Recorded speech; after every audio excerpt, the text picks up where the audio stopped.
समितिको तर्फबाट सेवा र जय लिम्बुवान भन्न चाहन्छु। हाम्रो कार्यक्रम सञ्चालकज्यूले 5 मिनट समय दिनुभएको छ। म यहाँहरू समक्ष धेरै कुराहरू जोड्न चाहन्न, किनकि मभन्दा पनि धेरै यहाँ बुद्धिजीवीहरू यहाँ माझ हुनुहुन्छ। उहाँहरूले नै यो 1831 को विषयमा प्रश्न पार्नुहुनेछ भन्न चाहन्छु।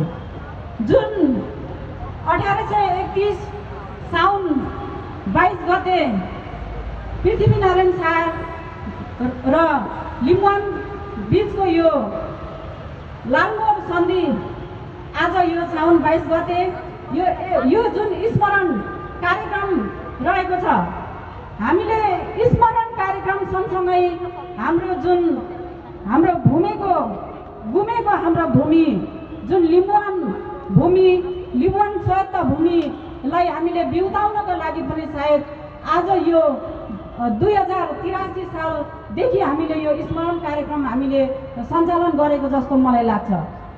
जुन हामीले हाम्रा पुर्खाहरूले जुन लिम्बुवान स्वायत्तको लागि धेरै लडे, हामीले यसलाई भुल्नु हुँदैन।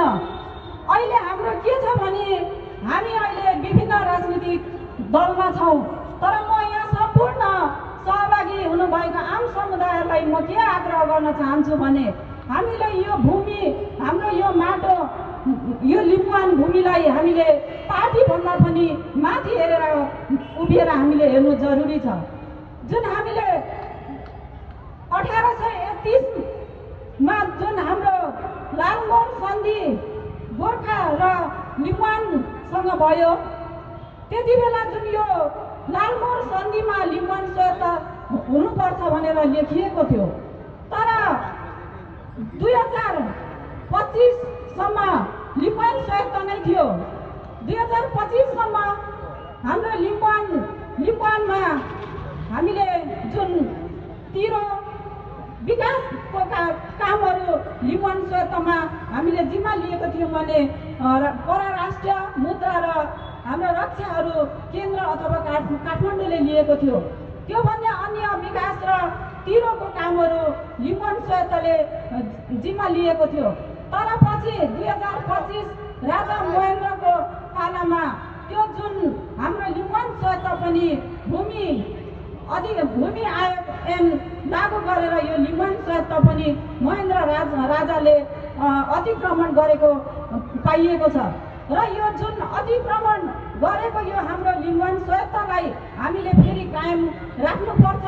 जुन हाम्रो यो गुमेको हाम्रो भूमिलाई फेरि पनि हामीले लिम्बुवान स्वायत्तलाई कायम गर्नको लागि हामीले यो स्मरण कार्यक्रम मात्र नभएर हामीले अब राज्यसँग यो हाम्रो लिम्बुवान स्वायत्त फेरि पनि फिर्ता ल्याउनको लागि हामी जोडदारको लागि हामी सम्पूर्ण एकजुट भएर अगाडि बढ्नुपर्छ पनि भन्न चाहन्छु म। हाम्रा पुर्खाहरूले धेरै अगाडि हाम्रा पुर्खाहरूले लिम्बुवान स्वायत्तका लागि बलिदान दिनुभएको छ। धेरै पुर्खाहरू शहीद हुनुभएको छ।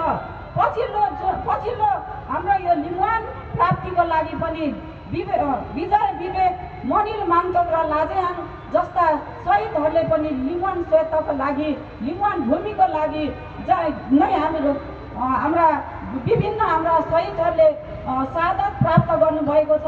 उहाँहरूको सपनालाई साकार गर्नको लागि पनि हामी एकजुट भएर अगाडि बढ्नुपर्छ।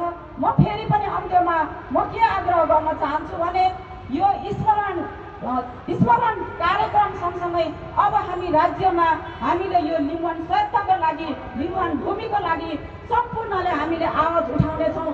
सम्पूर्ण हामी एकजुट भएर अगाडि बढ्न चाहन्छौँ भन्दै मेरो छोटो भनाइ यहीँ अन्त्य गर्न चाहन्छु। हवस् त, धन्यवाद। जय लिम्बुवान।